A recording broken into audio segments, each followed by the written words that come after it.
తర్వాత ఇప్పుడు ఈ ఫర్టిలైజర్ని అంటే లిక్విడ్ ఫర్టిలైజర్ని నేను ఇప్పుడు మొక్కకి ఇస్తాను. ఒక 5 లీటర్స్ అండి ఇది క్యాన్ తీసుకున్నాను. దానిలో ఒక స్పూను ఇది చెక్కతో తయారు చేసిన స్పూన్ కదా, అంటే ఒక 5 గ్రామ్స్ అనుకోవచ్చు.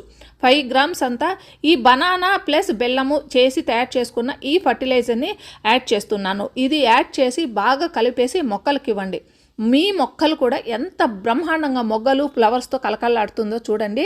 మెగ్నీషియం సల్ఫేట్, ఎప్సమ్ సాల్ట్ ఇవ్వండి. 10-15 రోజులకు ఒకసారి, 15 అంటే 15 డేస్కి ఒకసారి ఇవ్వండి. ఆ తర్వాత ఈ బనానాస్తో తయారు చేసుకున్న ఫర్టిలైజర్ని మీరు ఇచ్చేసుకోండి.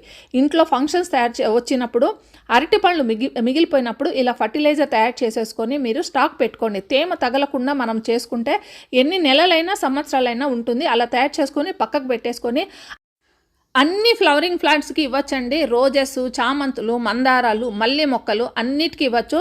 సో ఈ విధంగా ఇచ్చిన తర్వాత మీ మొక్కల్లో కూడా ప్రతి